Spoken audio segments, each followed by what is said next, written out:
Bonjour tout le monde! 26 juin 2025. Il y a 2 jours, c'était la Saint-Jean-Baptiste. Donc, en retard, Street Scout te souhaite une bonne fête du Québec. Que tu sois souverainiste ou non, c'est toujours une occasion de festoyer.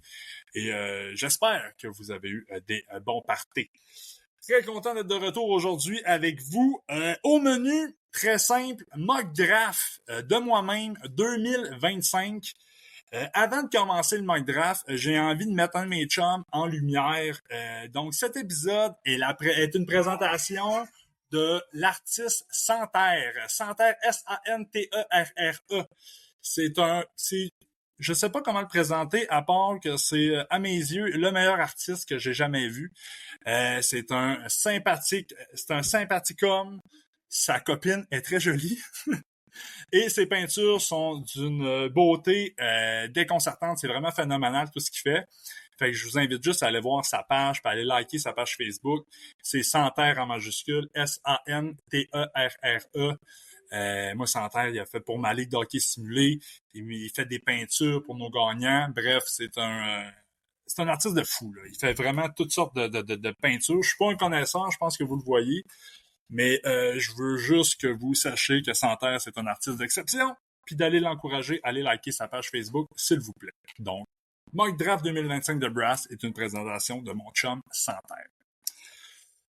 Premièrement, j'aime pas bien ça faire des mock drafts. Je suis content d'être avec vous autres, je suis content de faire un podcast, parce que ben moi, vous savez, là, mon addiction pour le scouting, les prospects, font en sorte vraiment que je néglige mes visionnements au niveau de la NHL. Fait que j'avais beaucoup de difficultés j'ai eu beaucoup de difficultés à vous fournir un mock draft la semaine dernière, par exemple, parce qu'il fallait que j'analyse des équipes de la Ligue nationale, il fallait que je regarde des matchs de la Ligue nationale pour voir, pour bien constater quels étaient les besoins de chaque équipe.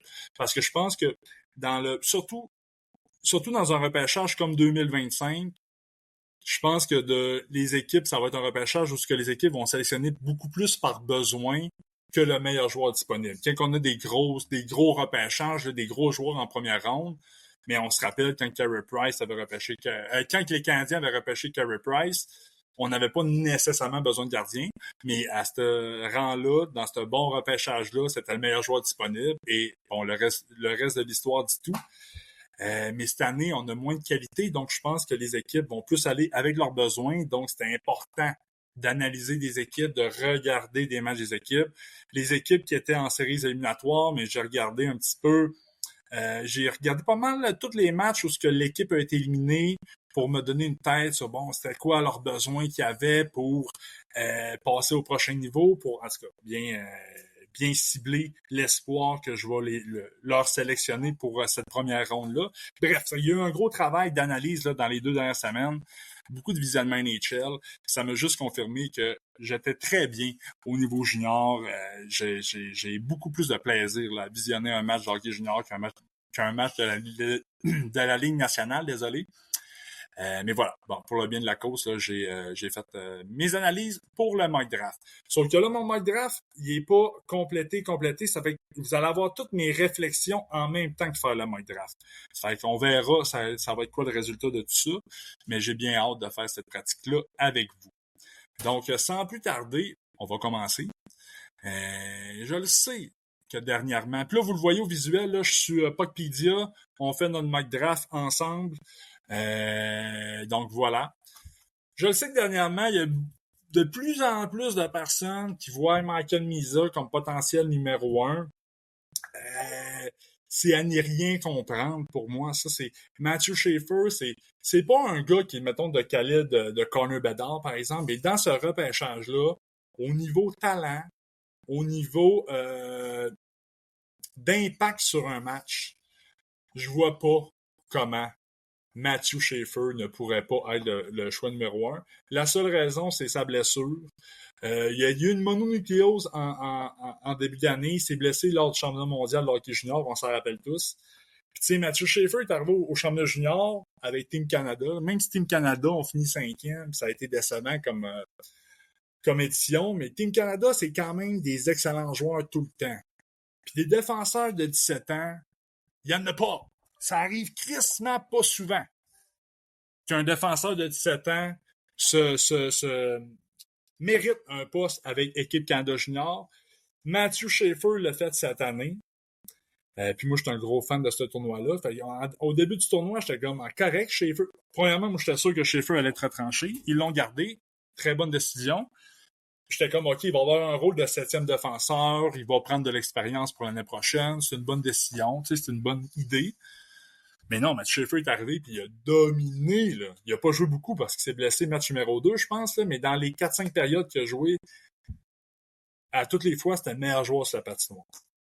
Puis ce que je veux rajouter sur Matthew Schaefer, c'est que parmi les espoirs disponibles au prochain repêchage, Matthew Schaefer, c'est l'un des plus jeunes joueurs. Je pense que sa date de naissance, c'est le 10 ou le 12 septembre.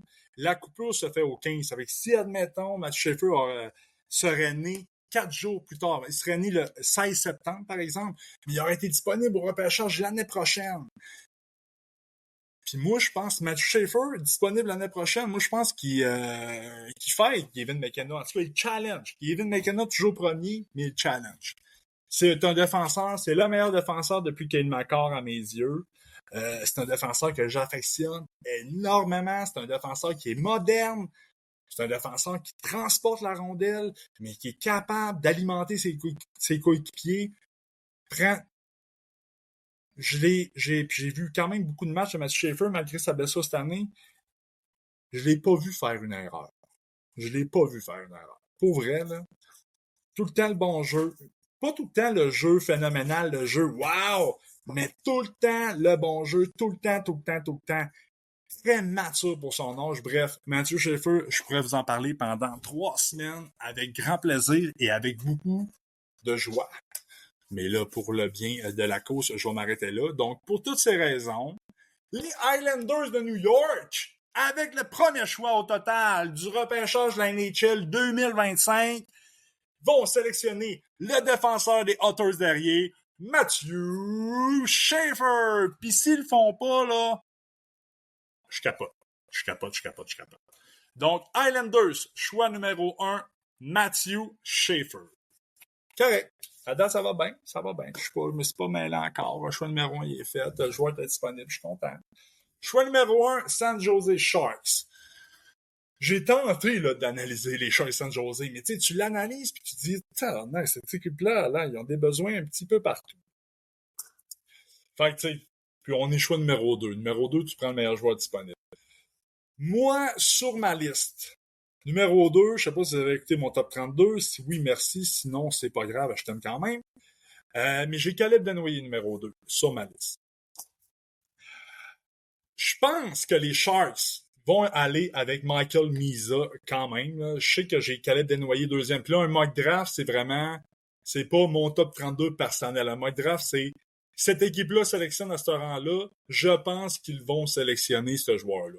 Donc, j'ai Caleb Desnoyers deuxième. Je ne pense pas que Caleb Desnoyers va sortir au deuxième rang dans les nationales. Donc, logiquement, avec une récolte de 134 points en 65 matchs, les Sharks de San Jose vont repêcher au rang numéro 2 Michael Misa. Et ce sera une erreur.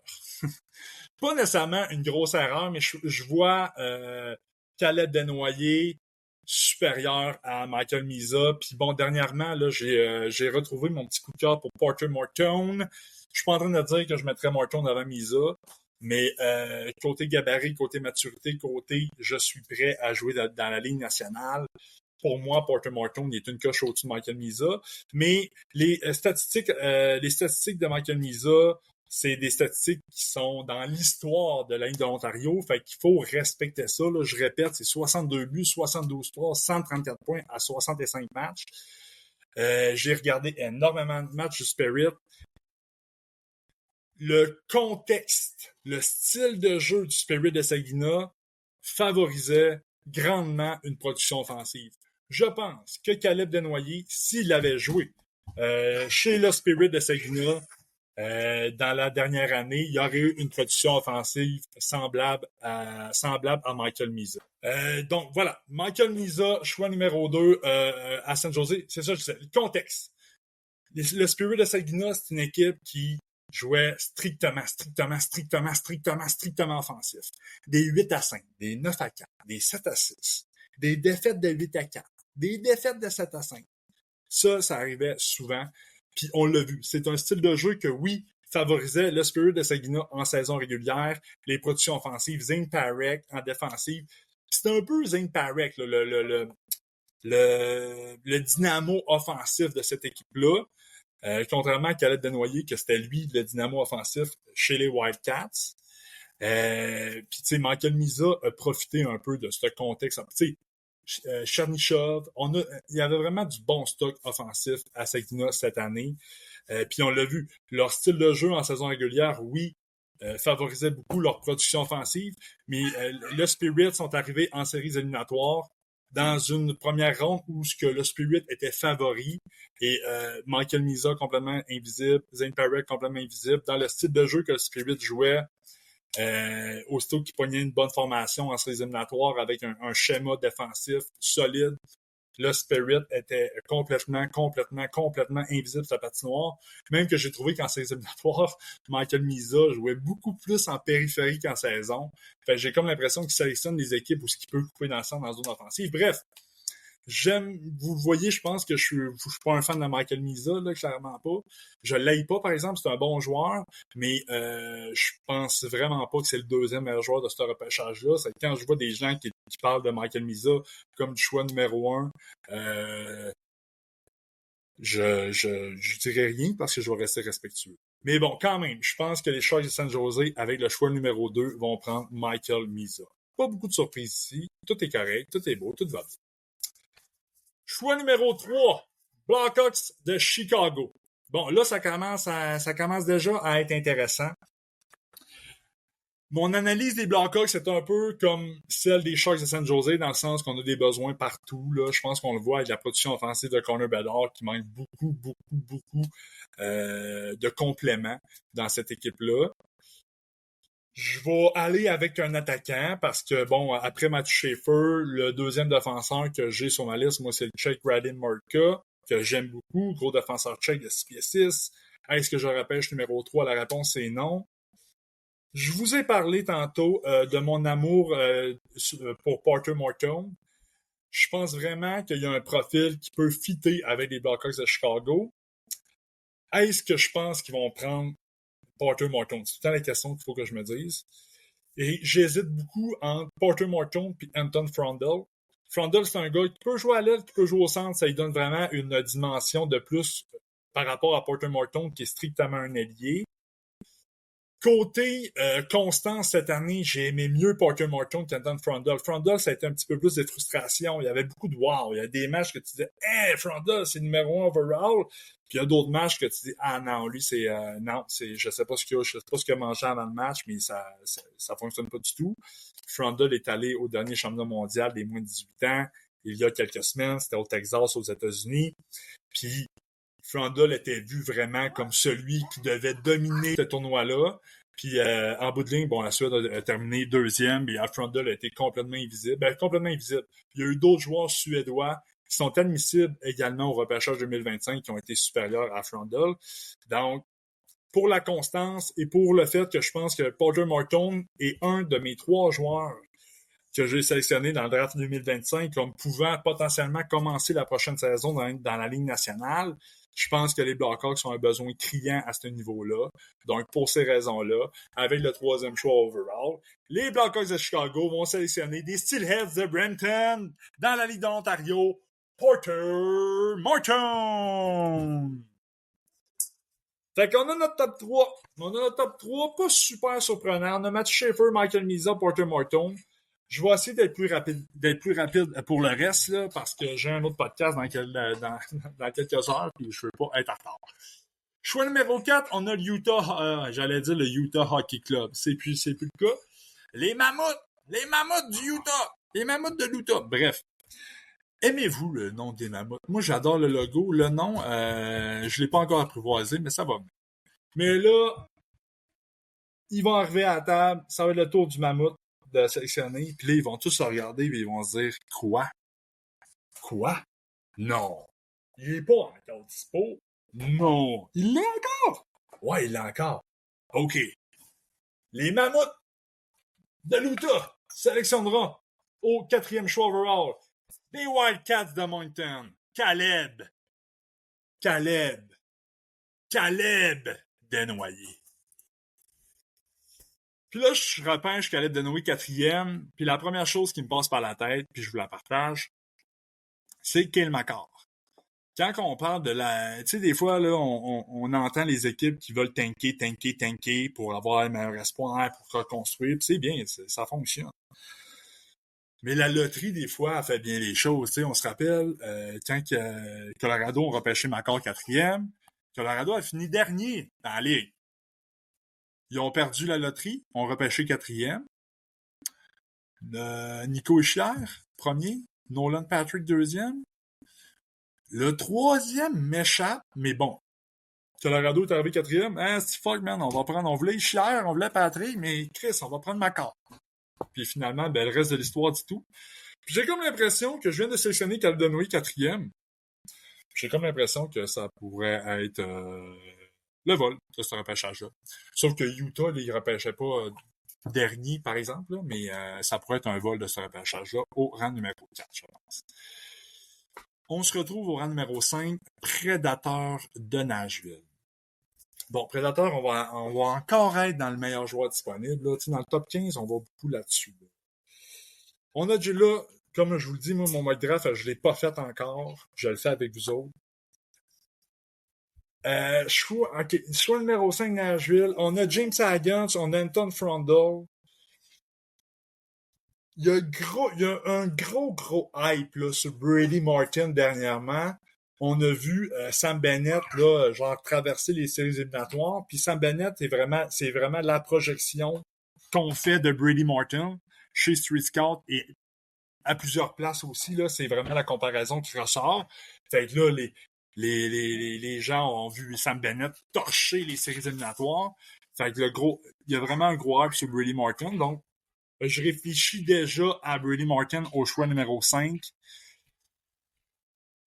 Les Prédateurs de Nashville vont sélectionner de Boston College dans la NCAA, James Haggans. Un bon fabricant de jeu avec Steven Stamkos, je pense que ça peut être hyper intéressant. Reste à voir si James Haggans va avoir un développement qui va lui permettre de jouer à Nashville avec un Stamkos relativement là, en forme, là, parce qu'il ben pas en forme, mais au plus haut de ses capacités, là, parce qu'il commence à être vieux quand même, le Stammer. Là. Mais je trouve quand même intéressant. James Haggans, qui n'est pas un espoir là, que j'affectionne beaucoup, mais j'apprécie ses compétences pour fabriquer des jeux. Il est vraiment créatif. Cette année, dans la NCAA, c'est ça, il jouait comme dans le meilleur trio de l'histoire de la NCAA. Là. Il jouait avec Ryan Leonard et Gabe Perreault à Boston College. Donc, c'est un peu normal que dans des situations comme ça, mais James Haggans soit un peu là, la troisième roue du carrosse, comme je peux dire. Sauf qu'il y a à plusieurs moments, Haggans, on est allé le voir là, en présentiel au Vermont il y a quelques mois. Puis tu sais, la NCAA, là, c'est vraiment une ligue qui est physique. C'est vraiment une ligue qui joue un style de jeu qui s'apparente quand même beaucoup à la NHL. Là, je trouve une des ligues de développement qui ressemble le plus à la NHL. Puis c'est quand même tough, là. C'est beaucoup en périphérie. C'est des gros défenseurs, là. Parce que dans les deux matchs qu'on a vus contre les Catamounts, c'est pas une grosse équipe, mais des gros défenseurs qui frappaient fort. Fait James Haggans, c'était pas mal plus tranquille le long des rampes, là, dans ces matchs comme ça.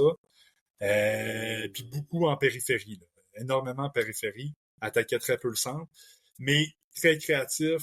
Puis là, je sais pas, il faut toujours se rappeler que James Haggans, l'année passée, 2025, c'était le premier choix, pratiquement incontesté. Il y a une saison en dessous des attentes qui l'a fait reculer au repêchage. Donc voilà, je pense que les Predators de Nashville, avec le choix numéro 5, oui, James Haggans s'en va là. Choix numéro 6, on arrive chez les Flyers de Philadelphie. Les Flyers, ils vont être déçus parce qu'ils voulaient Caleb Desnoyers. Le frère de Caleb, Elliott, est dans l'organisation des Flyers, évolue dans la Ligue américaine. Caleb Desnoyers verbalisé là, dans les médias que son rêve c'était de jouer avec son frère. Je pense que c'est un joueur qui pourrait vraiment fitter avec les Flyers. Moi, Caleb Desnoyers, c'est le meilleur joueur sur 200 pieds de ce repêchage-là. Je pense que ça aurait pu très bien fitter avec les Flyers. Là, les Flyers, j'ai tout le temps... puis je pense, ben là, avec John Tortorella qui est parti, là, peut-être que ça va changer un peu, là, mais j'ai encore en tête les Flyers robustes, les Flyers qui aiment l'intimidation, qui aiment un peu les coups salauds, là, le jeu rude. J'ai vraiment le goût d'y aller avec Roger McQueen. Je vous le dis, là. Puis Roger McQueen qui a été blessé toute l'année, j'ai vraiment le goût d'y aller avec Roger McQueen, c'est malade. Mais on va y aller plus safe avec le choix numéro 6. Les Flyers de Philadelphie vont repêcher de Djurgårdens en Suède, Anton Frandl, qui est un gros attaquant également, qui peut, je trouve qu'il fit quand même avec les Flyers. On va plus dans le choix safe. On est choix numéro 6, Anton Frandl numéro 6, c'est super.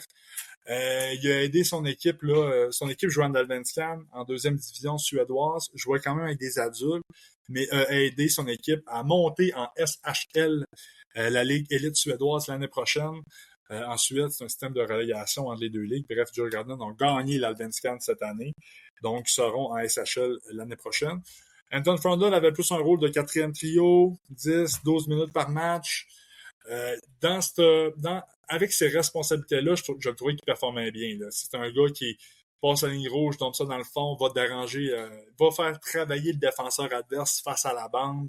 Très, très fort en échec avant quand il est dans sa A-game. Très fort sur 200 pieds. Quand il est dans sa A-game, là, on le voit partout sur la patinoire, toujours proche de la rondelle. Très agressif sur celle-ci. Puis il a un excellent lancer. Pour vrai, son one-timer est phénoménal, Anton Frandl. Il a quand même beaucoup de qualité. Moi, je me répète, là, mais c'était vraiment au niveau de sa constance où ce que j'ai favorisé Mark Tone, en fait, numéro 3 par rapport à Frandl. Mais je pense que Philadelphie, numéro 6, Anton Frandl, est un excellent choix. On avait... le top 6 était pas mal lock, là, dans le sens... côté identification des joueurs. L'ordre pouvait changer, mais on était pas mal dans ces 6-là. On avait Roger McQueen, que s'il n'avait pas été blessé cette année, aurait sans aucun doute joué dans cette... Ça aurait été un top 7 à ce moment-là. Là. J'ai passé pas jamais de 6. Bref, voilà. Numéro 7, Boston. Moi, je vois pas les Browns de Boston ne pas repêcher Brady Morton des Greyhounds de Sault-Sainte-Marie. Je trouve que je fais beaucoup la comparaison de Brady Morton avec Sam Bennett. Il y en a d'autres qui font la comparaison de Brady Morton avec Brad Marchand. Brad Marchand qui a quitté les Browns dernièrement. On va vouloir ajouter... C'est un peu le même style de joueur. Là. Robuste, 300%, toutes les présences à patinoire. C'est un joueur que l'adversaire déteste jouer contre. Il a beaucoup de qualité. C'est un fermier. Il est en forme. Il est en shape. Il a un shot. Il coche toutes les cases à un niveau qui est très respectable. C'est pas un joueur qui s'illustre phénoménalement dans un aspect de la game, mais coche toutes les cases. Powerplay, piqué, peut jouer. C'est vraiment le style de joueur que tous les entraîneurs aiment. Donc, Brady Morton, choix numéro 7, Browns de Boston. Alors, ça nous amène au choix numéro 8, le Kraken de Seattle. Bon. Kraken de Seattle, on a quand même des besoins un peu partout. On a Roger McQueen qui est intéressant encore. On a Victor Eklund, le Suédois, qui est classé très haut, mais moi, je le classe pas beaucoup plus bas. Là. Je pense qu'il est 21 sur mon top 32 final. Je le sais qu'on est dans un mock draft quand même, sauf que je suis quand même pas capable de faire sélectionner une équipe top 12 Victor Eklund. Je suis désolé si ça se passe demain, mais ça va être l'équipe la pire, là, ça va être bien correct. Là. Mais fait qu'Eklund, on va attendre un peu. Il y a Radim Murka, le gros défenseur des Thunderbirds de Seattle, là, qui a quitté la Tchéquie au mois de novembre pour venir à Seattle, puis ça a été la meilleure décision de sa vie. Parce qu'il s'est vraiment adapté très rapidement là, au hockey de la Ligue junior de l'Ouest. Puis pour vrai, là, des Européens qui font le saut comme ça, souvent, on se fait dire, donnons-le facilement un 6 mois d'adaptation avant qu'il s'adapte à son nouveau style de vie. Là. Tu sais, c'est un nouveau pays, c'est une nouvelle culture, tout. Mais Murka, lui, est arrivé, puis il s'est adapté dès le jour 1. Il a grugé des minutes très rapidement, des 28 minutes, des 26 minutes, match après match. Pas un défenseur offensif, pas du tout, mais il a été quand même capable d'aller chercher une production offensive très intéressante. On parle de 3 buts, 32 passes, 35 points en 43 matchs. C'est un sure shot NHL. Moi, c'est Radim Murka. C'est peut-être un des espoirs où il y a le plancher le plus haut. Puis moi, j'aime ça. Je suis vraiment un gars de plancher. Je suis plus un gars de plancher que de plafond. Qui a un plafond qui est peut-être un petit peu plus bas que certains joueurs qui sont encore disponibles. Ouais. OK. On va y aller de même. On s'amuse. Le Kraken de Seattle numéro 8 vont sélectionner des Thunderbirds de Seattle. Radim Murka. Deuxième défenseur sorti numéro 8. C'est un rang où je le vois sortir, là, Radim Murka. On se rappelle l'année passée, gros défenseur russe, Anton Silayev. Il est sorti entre 10 et 14, là, je me souviens plus du rang exact. C'est un défenseur à bon gabarit, comme Radim Murka, mais c'est pas le même style de joueur pantoute. Le Murka, c'est un défenseur qui apporte une plus grosse offensive que Silayev. C'est un défenseur qui apporte qui a un meilleur lancer, qui n'a pas un excellent lancer, mais Silayev, c'était vraiment problématique l'année passée. C'est un défenseur qui est meilleur avec ses épaules que Silayev. C'est un défenseur qui utilise mieux son corps que Silayev. Silayev est quand même sorti très tôt. Là. Moi, je pense que Murka va sortir potentiellement plus tôt que 8 demain. On verra. Mais numéro 8, Kraken de Seattle, Radim Murka, ça fit. Choix numéro 9, les Sabres de Buffalo. Hey, là, ça s'en vient intéressant. Moi, je trouve que les Sabres sont... Puis là, ça se peut que vous soyez pas d'accord avec moi. Là, j'ai mes connaissances NHL. Je me fais beaucoup plus confiance au niveau junior. Mais j'ai l'impression que les Sabres sont... Quand je les regarde jouer, ils sont beaucoup dans les skill guys. Là. Tu sais, des attaquants qui ont beaucoup de skills, qui ont des mains, mais qui sont... Ouais, que c'est ça leur qualité première, par exemple. Peu de chiens, peu de je fonce au net, je m'en vais déranger le goaler, je m'en vais crisser mon gun en face de l'adversaire, je m'en vais déranger, tu sais. Fait que je veux leur ajouter un attaquant pouvant apporter ça. Donc, on n'est pas dans le Victor Eklund. Si Victor Eklund, on est encore, à mes yeux, trop dans le prototype que les Sabres ont l'habitude d'avoir dans le line-up. On a un Jake O'Brien, des Bulldogs de Brentford, qui est peut-être le meilleur passeur de ce repêchage-là.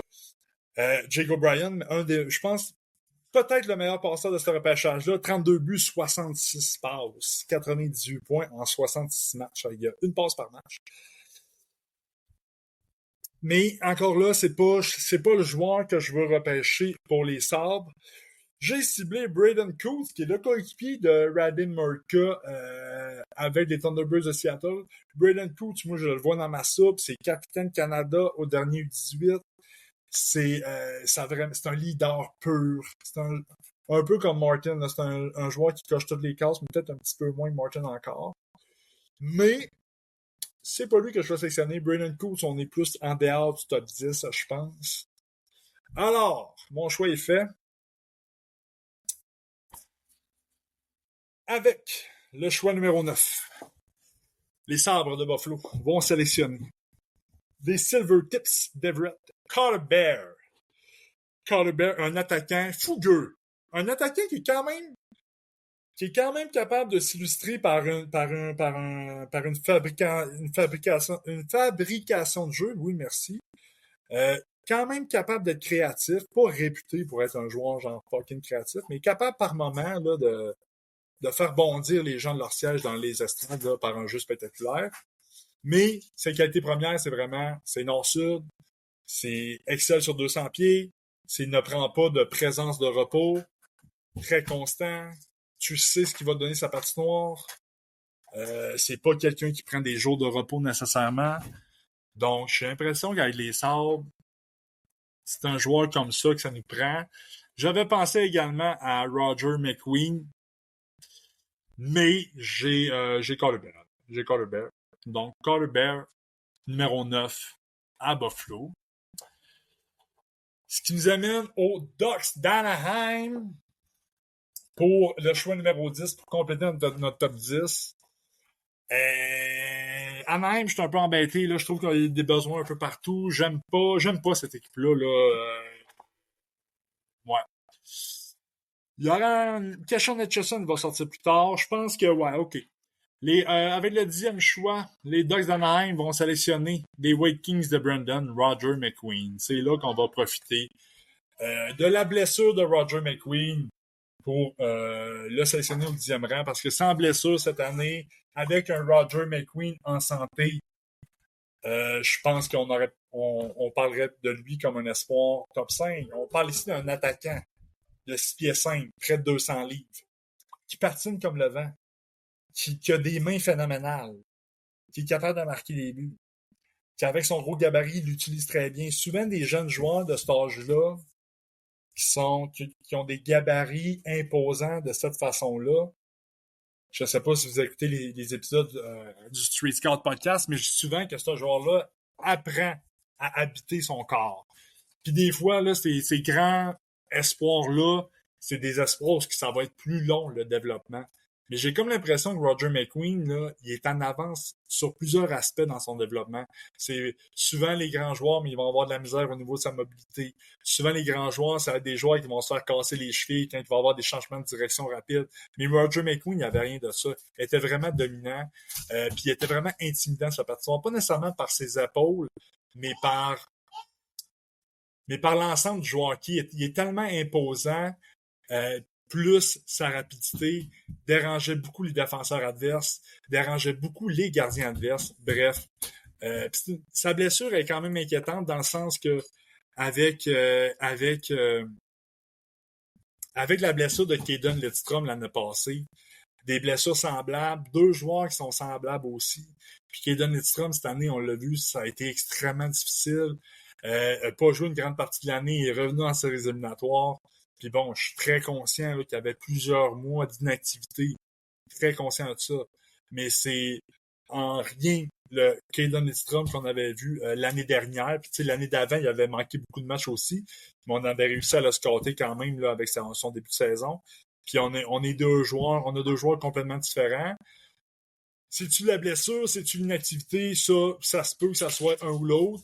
Mais bon, je pense que ça l'a ajouté une inquiétude. Ça va ajouter une inquiétude dans la tête des dirigeants des équipes internationales qui vont le faire reculer au repêchage. Donc, je le vois très bien sortir numéro 10 avec les Ducks d'Anaheim. Choix numéro 11. Choix numéro 11, c'était les Penguins de Pittsburgh, mais finalement, ils ont choix numéro 11, numéro 12, parce que dans une transaction, les Rangers avaient le choix de donner aux Penguins soit leur premier choix en 2025 ou leur premier choix en 2026. Et même en voyant le rang numéro 12, Chris Drury a quand même pris le pari de donner ce choix 2025-là aux Pingouins et de conserver son premier choix en 2026. Est-ce que c'est parce que Drury veut faire un virage jeunesse puis il veut terminer bas l'année prochaine? Moi, je pense pas. Je pense que les Rangers l'année prochaine peuvent être compétitifs. Mais je pense que c'est parce qu'ils ont jugé que le repêchage 2025. Pis ça, il faut se le dire. Je veux dire, je regarde des podcasts d'accros de scouting comme moi, puis on dirait que tout le monde sont comme ouais, on a regardé beaucoup de matchs, c'est un repêchage. Ils vont toujours trouver des façons de dire qu'un repêchage est bon.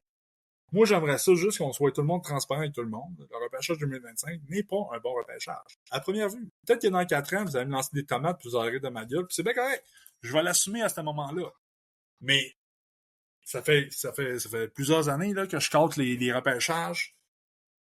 Ça fait 3 années que je les scoute en tabarnouche. Cette année, il est pas bon. Je suis désolé.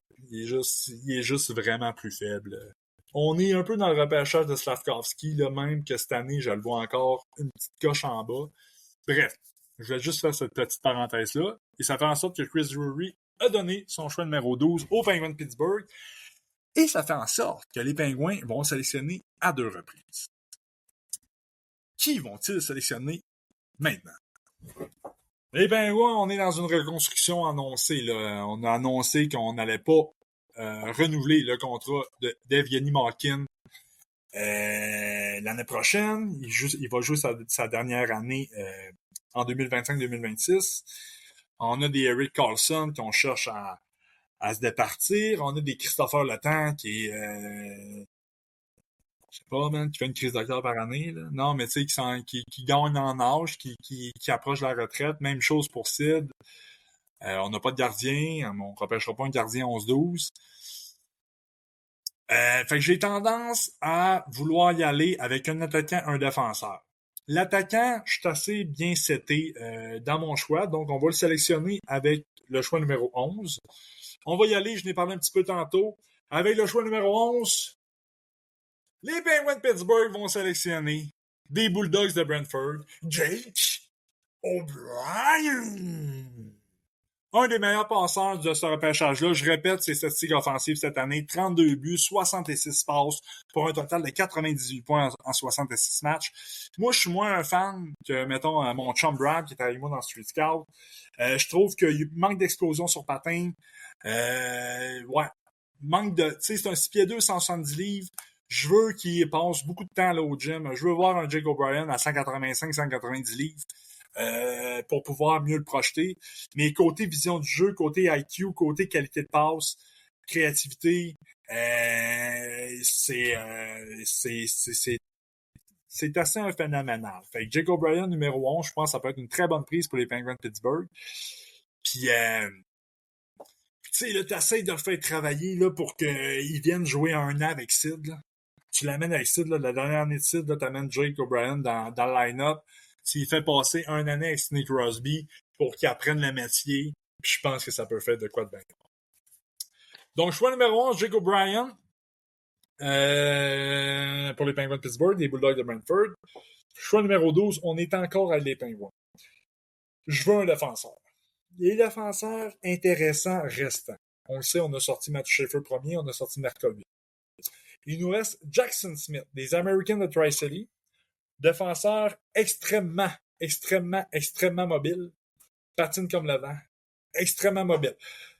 Il y a 3 défenseurs qui sont extrêmement mobiles dans ce repêchage-là. Matt Schaefer, Jackson Smith, puis Cameron Reed. Cameron Reed, j'allais moins dans ma soupe, un petit défenseur. On va peut-être le voir plus loin en première ronde, on verra. Fait, il y a Jackson Smith, qui est plus dans le moule, qui est dans le moule d'un Carlson, qui est dans le moule d'un Letang. Dans le sens que c'est pas un défenseur qui est nécessairement robuste. C'est un défenseur qui a certaines lacunes au niveau défensif. Lacunes que je le vois très bien là, rectifier au prochain niveau. Là. C'est juste que au niveau junior, là, Jackson Smith, des fois, pouvait s'en permettre un peu plus. Au niveau du transport de la rondelle, il excelle vraiment dans cette facette-là. C'est que des fois, junior, ben, on le voit prendre la rondelle en arrière de son but puis tenter par lui-même d'aller la transporter par lui-même dans l'autre zone. Ce qui fonctionne souvent dans le WHL, mais ce qui ne fonctionnera pas au prochain niveau. Mais je pense qu'il va avoir les capacités de s'adapter. Donc, on a un Jackson Smith, 11 buts, 43 passes, 54 points, 68 matchs. Mais j'ai également un Keshon Etchison, qu'on est plus dans le défenseur old school. S'il y a des gens qui ont scouté, qui connaissent les prospects qui ont été repêchés l'année passée, en 2024, moi, il y a un défenseur que j'aime beaucoup, qui a été repêché l'année passée par Anaheim en fin de première ronde, qui est le Norvégien Stian Solberg. Un gros défenseur qui joue du bâton, qui est un peu indiscipliné, il va devoir travailler ça, mais des cross-checks dans le bas du dos, des coups de bâton en arrière des chevilles qui dérangent l'adversaire. Puis je pense que les Pingouins, on est peut-être rendus à explorer ce genre de défenseur-là. Peut-être de changer. C'est sûr qu'en même temps, le temps, il a toujours bien amené une coupe plus qu'une coupe à Pittsburgh parce qu'il a contribué à.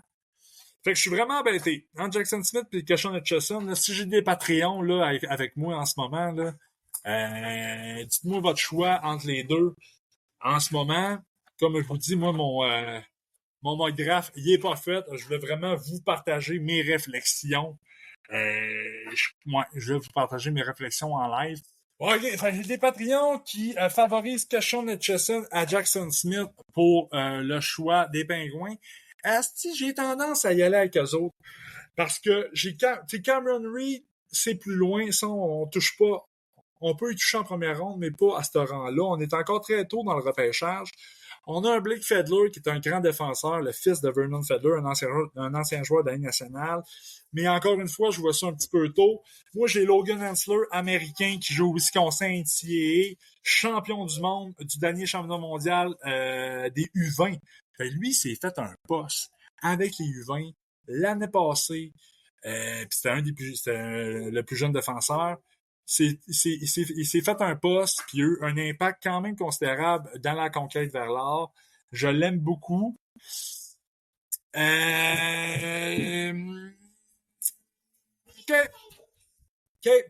Choix numéro 12, les Penguins de Pittsburgh vont sélectionner des Colts de Barrie. Keshon Etchison. Ce qui est cool avec Keshon, c'est pas cool, mais ce qui est particulier avec Keshon Etchison, c'est qu'il joue comme un gros Christ de défenseur robuste de 6 pieds 5, 223 livres. S'il y a du monde qui connaît ses espoirs, là, 2025, c'est un défenseur qui joue comme Maceo Phillips, qui est un gros défenseur américain. Il frappe tout ce qui bouge. Il est intimidant. Il est méchant. Il fait mal. Mais il joue comme Maceo Phillips, mais dans un corps de 6 pieds 1, 195 livres. Si Keshon est capable d'en ajouter un peu sa charpente, moi, je pense que ça peut devenir très dangereux. Donc, 12e, c'est un peu tôt pour Keshon, j'en conviens. Mais j'ai l'impression que demain, le repêchage, là, on va avoir plusieurs surprises. Donc, Keshon, numéro 12. Let's fucking go, man. Numéro 13, Red Wings de Détroit. Bam. Detroit Red Wings. OK, on a besoin de quoi? Je voyais qu'un attaquant, là, avec les Red Wings de Détroit. Moi, j'ai un attaquant que j'aime énormément, comparativement à, je vous dirais, toutes les autres listes. C'est Benjamin Kindle du Hitmen de Calgary. Petit attaquant, 5 à 10, 176 livres, mais qui joue comme un 6 pieds 2, 200 livres, qui joue tout le temps à 300%, qui joue en avantage numérique, en désavantage numérique, extrêmement responsable sur le piqué, extrêmement responsable. C'est un joueur qui décoche très rapidement ses lancers. Le seul X, c'est son gabarit. Mais plus que ça va, mais plus. Tu sais, c'est un petit gabarit, mais c'est un 5 à 10 175 livres. C'est un gros 5 à 10. Il peut terminer à 5 et 11 avec un 185 livres. Là. Ça peut être assez. Je pense pas que son gabarit va lui causer de problème au prochain niveau avec le IQ qu'il a. Est-ce que 13, c'est l'endroit où vous le repêcher? C'est peut-être un peu tôt. Jackson Smith, on le pognera pas pour les Red Wings. Je trouve ça trop. Ah, non. Braden Coots. Il y a Braden Coots que j'aime bien gros. Bon sur 200 pieds. Est-ce que c'est ce que les Red Wings ont besoin? On a un Cole Rechny également, un excellent fabricant de jeux. Justin Garbonneau, là, OK, je vais juste faire une petite parenthèse, OK? Je sais que c'est un mock draft, là, mais je vais être incapable de mettre Justin Garbonneau en première ronde. Je suis désolé, là, je vais être incapable, je le ferai pas.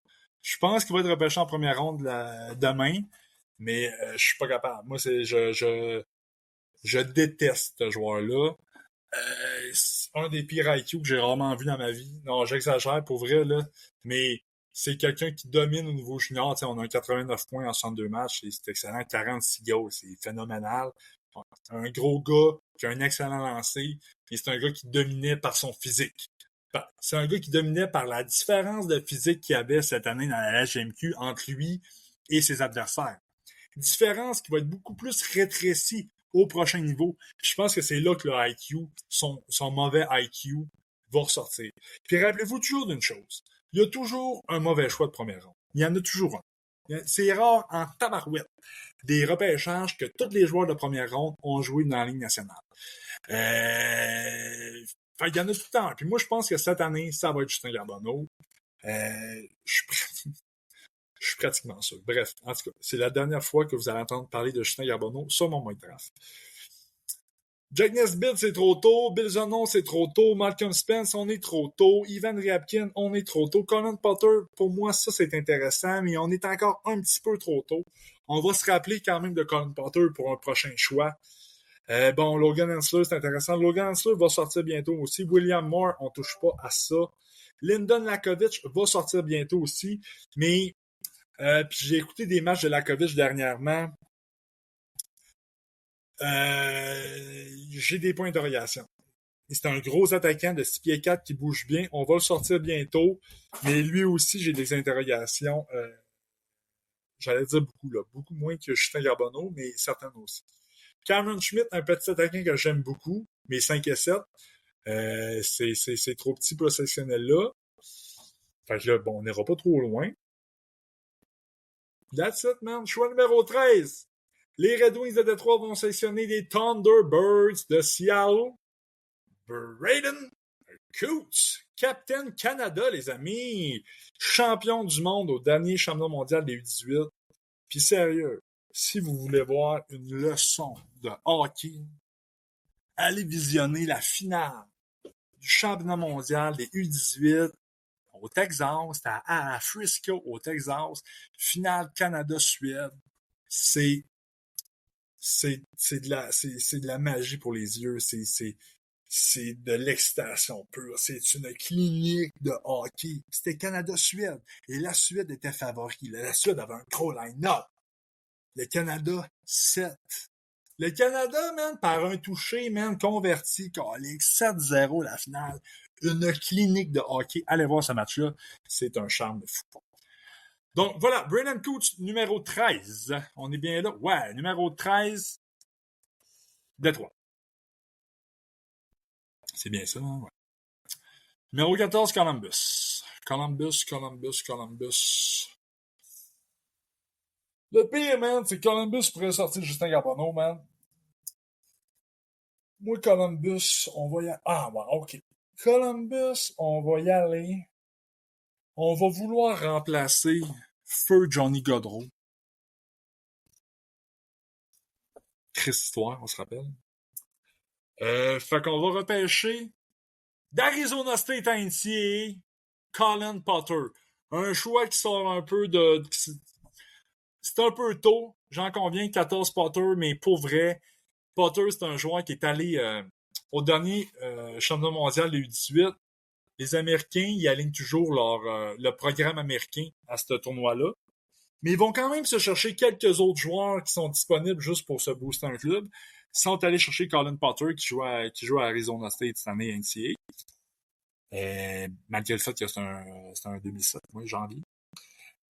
Puis ça a été le meilleur joueur de l'équipe. C'est sûr que le programme, là, on n'est pas dans le... le programme cette année, c'était probablement la pire édition du programme, là.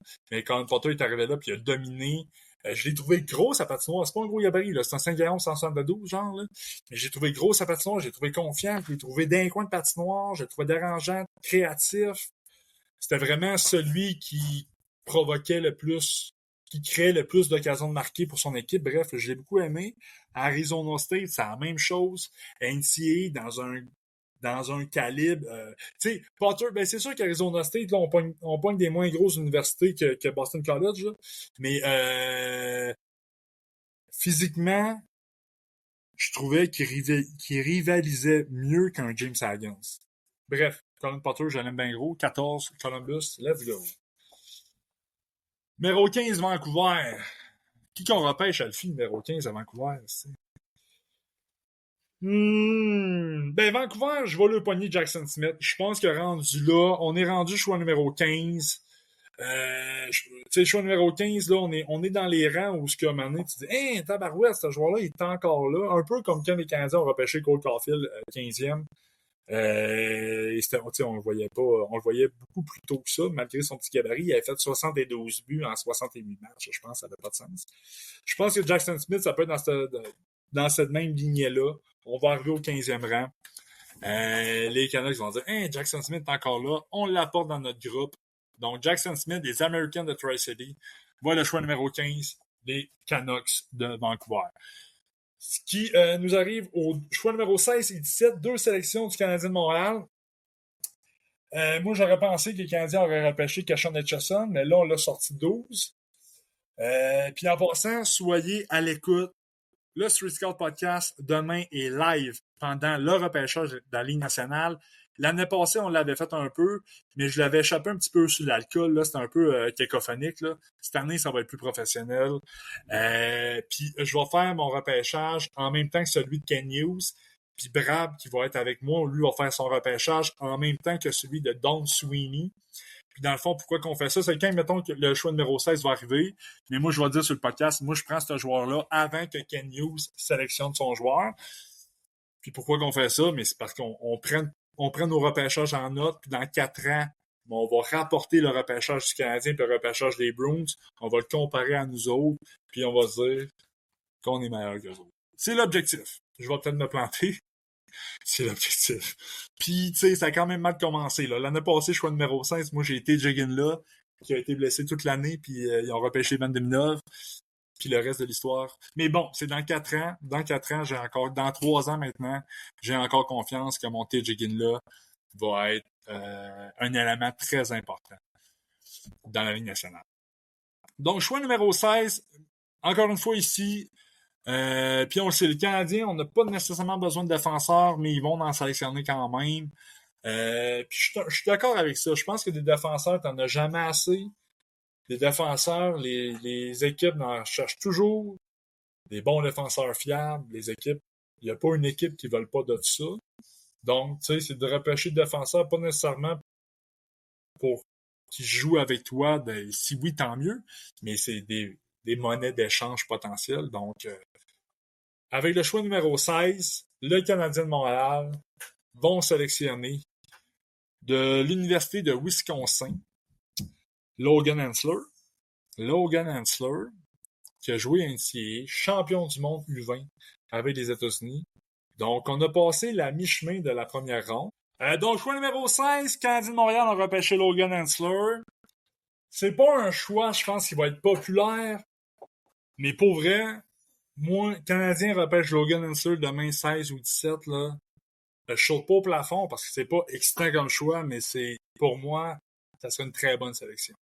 C'est un défenseur, c'est pas un défenseur qui est excitant, mais un défenseur qui fait tout bien sa patinoire, tu sais, très peu d'erreurs. Un défenseur qui ne donnera pas de cheveux gris à son entraîneur. Encore une fois, avec Logan, on sait ce qu'il va nous donner. Puis je répète encore, là, moi, il m'a vraiment impressionné au U20. Là. À son âge, défenseur, de se faire un peu comme Schaefer a fait avec Canada. C'est sûr qu'Hensler est plus vieux, là, c'est un late, là. Mais les États-Unis avaient un tabarnouche de line-up. De faire une place dans cette équipe-là et d'avoir un impact sur le match dans une équipe aussi dominante que les Américains, ça me parle. Bref, on revient. Choix numéro 17. Bon, qui nous reste comme attaquant? Qui nous reste là? Moi, j'ai le goût de prendre Kindle. J'ai vraiment le goût de prendre Kindle. Mais j'ai l'impression que les Canadiens vont aller dans un plus gros gabarit. Mais là, mon Kindle, que j'adore, que j'aime, que je triple, là, à partir du 17, là, l'équipe qui prend Kindle, à mes yeux, encore une fois, je peux me tromper, mais j'ai comme l'impression que ça peut être un calice de coup de circuit. On a Cole Rechny, un fabricant de jeux, mais j'ai Kindle avant lui. Carbonneau, man, je veux rien savoir de toi, mon chum. Nesbitt, pas encore. Zanon, pas encore. Spence, on oublie ça. Ryabkin, non, on veut du monde plus fiable que ça. William Moore, On a un Lyndon Lakovic. Est-ce que je prends Lyndon Lakovic à la place d'un Kindle? Moi, la réponse est non. Canio, c'est quoi qui va colisser, lui?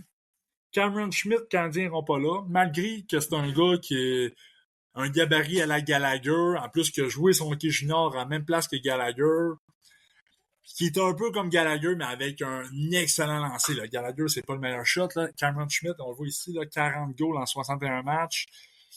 Mais je pense pas qu'on va aller là. Moi, je pense que le Canadien pourrait aller là. Rendu là, on est dans les... on a... Comment je dirais bien ça? Il y a plusieurs gros joueurs, il y a plusieurs gros attaquants qui sont classés deuxième, fin de deuxième, début de troisième ronde, mais que je pense fortement que ces joueurs-là vont se faire repêcher en première ronde demain. J'en ai 3 en tête. Puis, pourquoi? Mais parce que, les gros attaquants, ça a la cote en tabarouette. C'est des attaquants qui bougent relativement bien pour leur gabarit. Ouais, non, il y en a plusieurs. Puis tu sais, William Orkoff, Mason West, Vaclav Nestrasil, Daniil Prokhorov, le russe. Ça, c'est 4 attaquants de 6 pieds 5 au-dessus, qui bougent bien, qui ont un impact offensif sur la game. Pour tous ces joueurs-là, c'est pas tout le monde qui sont encore à l'aise dans leur corps, mais c'est 4 joueurs qui ont connu d'excellentes progressions cette année. J'ai William Orkoff qui a commencé l'année le programme américain, ça marchait pas, il était sur un 3e trio. Le programme américain, là, c'est un programme qui met beaucoup en valeur les skills, tu sais, là, les Jack Hughes, cette année, là, on avait des, c'était moins beau cette année, là, mais tu sais, William Moore, Jack Murtaugh, Cole McKenney. Fait que William Orkoff trouvait moins sa place là-dedans parce que c'est pas un joueur qui a énormément de skills, ça, c'est un joueur, c'est un attaquant qui est extrêmement responsable, mais lui, il a quitté le programme au début d'année pour aller avec les Wolverines de l'Université du Michigan. Puis là, il était dans NCAA, il était dans un style de jeu qui convenait davantage à son style de joueur. Parce que c'est étrange, là. Avec le programme, c'était pas pantoute, puis avec au Michigan, ben bon, on a ici, non, j'ai pas ses stats, mais je pense que c'est un 10 points en 18 matchs, là. Une production très respectable pour un joueur de son âge. Fait que lui, là, j'y pense. William Orkoff, moi, je suis un gros fan de Vaclav Nestrasil, mais je pense pas qu'il va sortir 17. William Orkoff, fils de Sean Orkoff, ancien capitaine des Oilers Edmonton. Ça me parle aussi.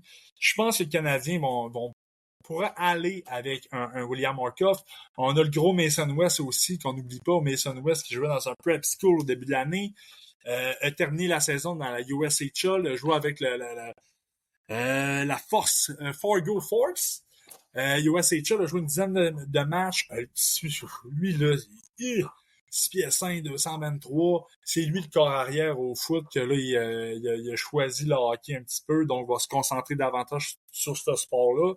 Il y a de quoi de bien... c'est un projet que j'aimerais vraiment ça travailler avec Mason West. Là, je parle beaucoup de mes gros joueurs, là, mais je me questionne. Hein, parce que je répète, si j'ai des Patreons qui sont arrivés en cours de route, là, mon mock draft, je l'ai pas fait. Je voulais vraiment partager ma réflexion en le faisant. Là, je réalise que j'ai un autre podcast dans 30 minutes, il faut que je me dépêche. Mais bon, priorité Street Scout. Je vous ai vraiment vanté Orkoff, je vous ai vraiment vanté les gros joueurs. J'aurais peut-être pas dû le faire là parce que dans mon cœur, je suis dans ma tête en ce moment. Je peux pas. On peut pas. Ken Hughes, tu peux pas. Avec le choix numéro 17, le Canadien de Montréal va sélectionner du Hitman de Calgary, Benjamin Kindle. J'adore ce joueur-là. Allez regarder sa fin de saison. Regardez des matchs de Benjamin Kindle en début de saison. Va chercher les matchs en octobre-novembre.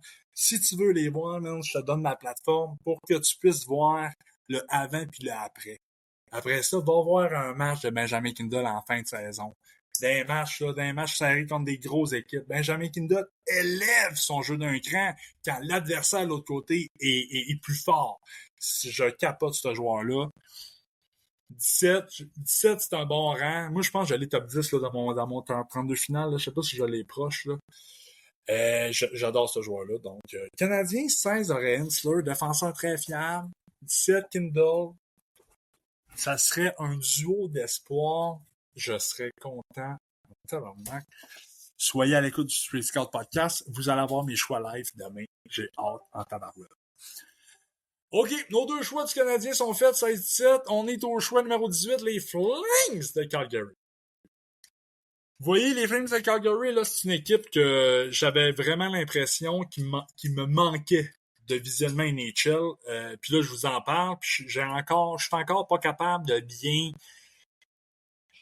bien cibler le besoin que cette équipe-là a. Il y a un gros changement d'effectif là, dans la dernière année. Je sais pas trop ce qu'ils s'en vont. J'ai envie de prendre, dans ce temps-là, j'ai envie de prendre le meilleur espoir disponible. Est-ce qu'on sort Victor Eklund à ce rang-là? Moi, Victor Eklund, je le sais, là, demain, il va être sorti avant le numéro 18, là. Mais Victor Eklund, c'est un peu comme Justin Carbonneau. Carbonneau, je suis pas capable de le mettre dans ma première ronde de mon mock draft. Victor Eklund, je suis capable, mais pas au rang réel que je pense qu'il va sortir demain, en tout cas. C'est bien fucké entre ma tête et mon cœur en ce moment. Mais choix numéro 18, là, je pense que ouais, on va sortir 18 Calgary. Ouais, on va sortir 18 Calgary. Donc, avec le choix numéro 18, les Flames de Calgary vont sélectionner le coéquipier d'Anton Frondel avec Joe Gardens, Victor Eklund. Victor Eklund fait saillant, intéressant pour sa part, malgré le fait que c'est un 17 ans. Mais lui aussi, il s'est taillé une place dans la Suède au dernier championnat mondial de hockey junior dans la dernière période des fêtes, donc le U20, ce qui est quand même une réalisation importante pour lui, compte tenu que Kenton Frondel, lui, il n'a pas fait de l'équipe, tu sais, puis c'est un espoir qu'on voit bien plus haut. Puis Victor Eklund a quand même eu un impact là, au sein de la Suède dans le tournoi. Ouais, c'est parce que Victor Eklund, c'est vraiment pas mon style de joueur, mais c'est un spécialiste. C'est un joueur unidimensionnel. Moi, j'aime pas ça, les joueurs unidimensionnels. J'aime ça quand tu coches plusieurs cases, puis je peux travailler avec toi sur plusieurs cases pour essayer de construire un package qui est bien intéressant. Victor Eklund, on est plus dans l'unidimensionnel, mais dans sa force, il est excellent. Malgré son jeune âge, c'était celui qui contrôlait l'avantage numérique de la Suède à ce tournoi-là. La rondelle gravitait toujours par lui. La bonne passe était faite. C'était vraiment... Quand il y a du temps avec la rondelle, en fait, il fait le bon jeu. Puis souvent, il va te sortir un jeu de nulle part qui va fonctionner, que personne n'a vu. Ça, c'est quand il y a du temps avec la rondelle. Là, en ce moment, il joue en Suède sur des patinoires internationales. J'ai regardé plusieurs de ses matchs. Puis des statistiques super impressionnantes. Là, 31 points en 42 matchs en Allsvenskan avec des hommes. Même si la deuxième division, là, c'est un hockey qui est très respectable. Là. Fait que c'est vraiment une production qui est intéressante. Mais dans ma projection, NHL, j'aurais aimé ça voir un Victor Eklund, genre NCAA cette année-là. Il est unidimensionnel, contrôle l'avantage numérique. On l'a vu avec la Suède, on l'a vu même avec George Gordon en Allsvenskan. Souvent, les matchs, Victor Eklund avait plus de temps de jeu qu'un Frondel, par exemple, parce qu'il avait un peu d'avantage numérique. Mais dans sa projection, c'est ça que j'allais dire. Dans sa projection, dans la Ligue nationale, dans une patinoire aux dimensions de la NHL, dans un hockey qui est beaucoup plus physique, moi, j'ai beaucoup de difficultés à le projeter et c'est pour cette raison que je l'ai vu. Tu sais, moi, il est 21e sur ma liste et c'est pour ça que je le fais sortir 18 ici dans mon mock draft. Choix numéro 19, les Blues de Saint-Louis. Hey, Asti, let's go. Choix numéro 19, les Blues de Saint-Louis. Bon, qui comprend? Les Blues de Saint-Louis, là, un peu comme les Flames de Calgary, là, c'était une équipe que j'avais de la misère ben, que j'ai pas vu beaucoup, que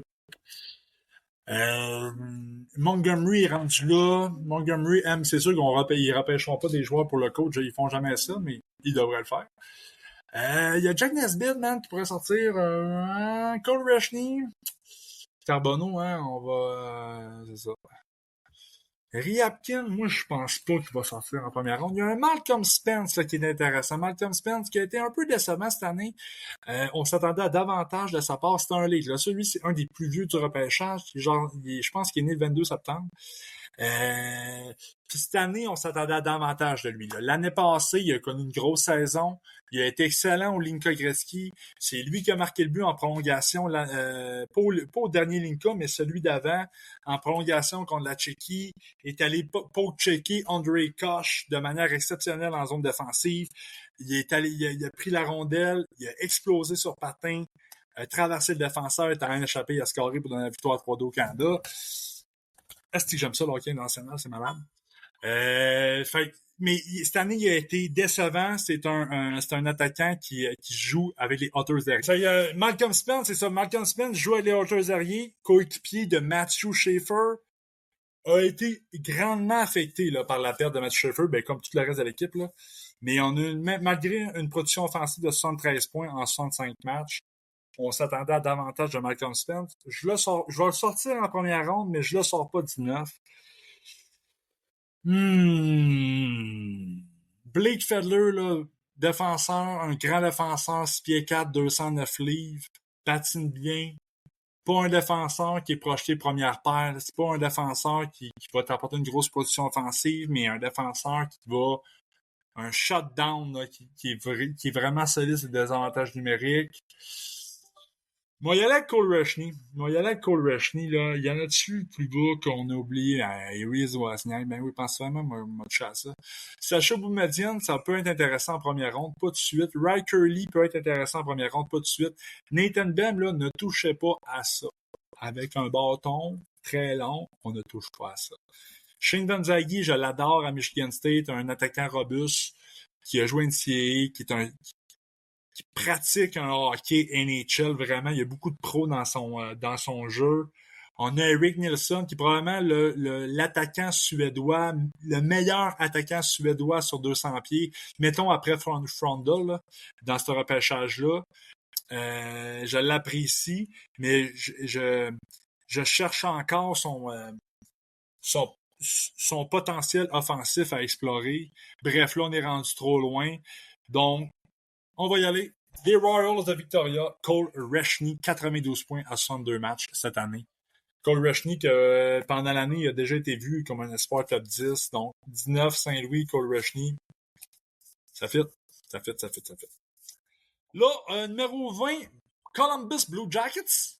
Là, Columbus, on a sélectionné tantôt. Là. On a sélectionné au choix numéro 14. On les a pris Colin Potter. Parfait. En prenant Potter 14, là, je veux y aller avec un défenseur ou un attaquant dans un profil différent. Tu sais, on a un Jack Nesbitt qui pourrait être intéressant, mais Jack Nesbitt, là, je le vois pas tant dans ma soupe non plus. Je pense que je vais le sortir à la fin de ma première ronde, mais moi, je ne comprends pas pourquoi un Jack Nesbitt, qui est un gros attaquant, là, un gros gabarit, mais pourquoi que Jack Nesbitt, on parle de lui avant les William Orkoff, avant les Vaclav Nestrasil, avant les Mason West, avant les Daniel Prokhorov.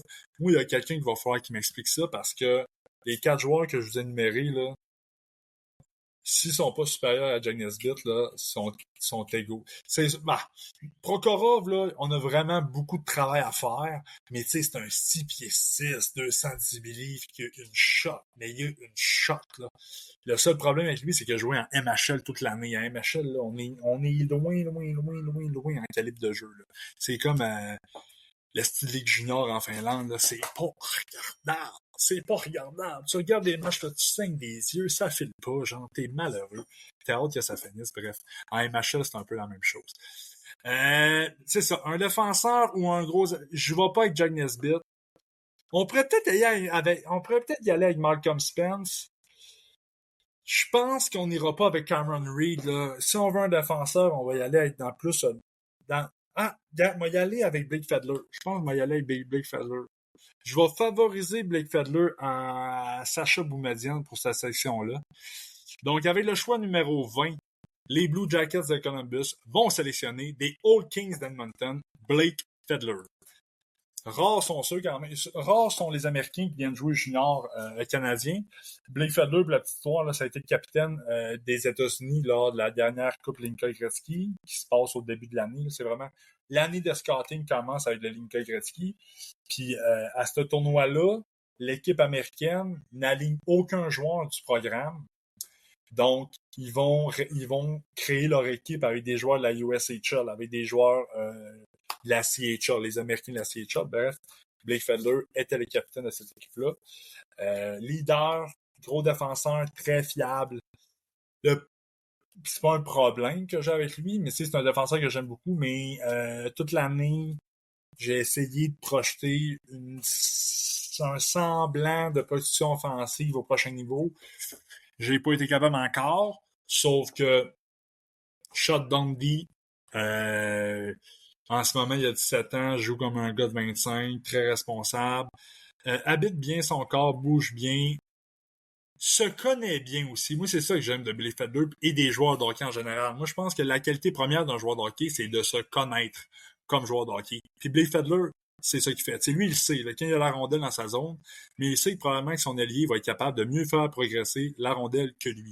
parce qu'il y a des compétences qui sont différentes à lui. Billy Fadler, aussitôt qu'il a la rondelle dans sa zone, c'est la sortie de zone bien simple, bien rapide, bien vive, la passe sur le tape tout le temps, tout est bien fait. La sortie de zone se fait, mais c'est pas un défenseur qui est excitant, mais c'est un défenseur qui est efficace. Puis c'est un défenseur que je projette très bien dans un 7e match des séries éliminatoires. Là. C'est un défenseur que je projette très bien dans un hockey de playoff. Voilà. Donc, numéro 12, Blake Fadler. Fait qu'on aurait Colin Potter, Blake Fadler à Columbus. Ça, c'est quand même intéressant. 21, on est à Ottawa.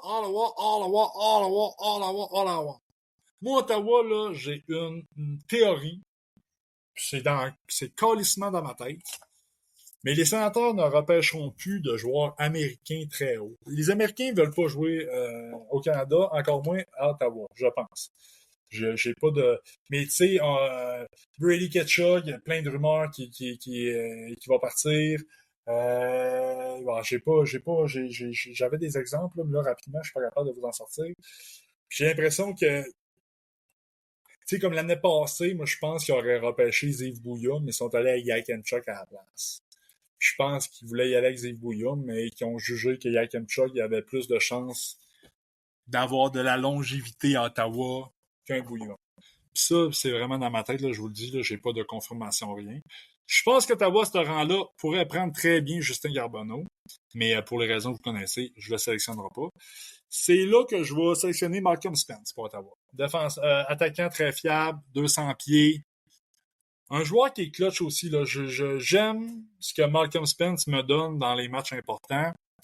C'est pas un attaquant qui est excitant, mais c'est un attaquant qui est très bon défensivement. Un des meilleurs attaquants défensifs de ce repêchage-là. Rang numéro 20, ça fait 21, désolé, à Ottawa, Malcolm Spence. Quelque chose de bien beau là-dedans, je trouve. Philadelphie 22. Bon, Philadelphie, on a repêché les Flyers, on a repêché Anton Frandl au choix numéro 6. On se retrouve au choix numéro 22. Caliste, j'ai le goût de faire le mock draft au complet. Mais je le ferai pas, parce que j'ai pas le temps.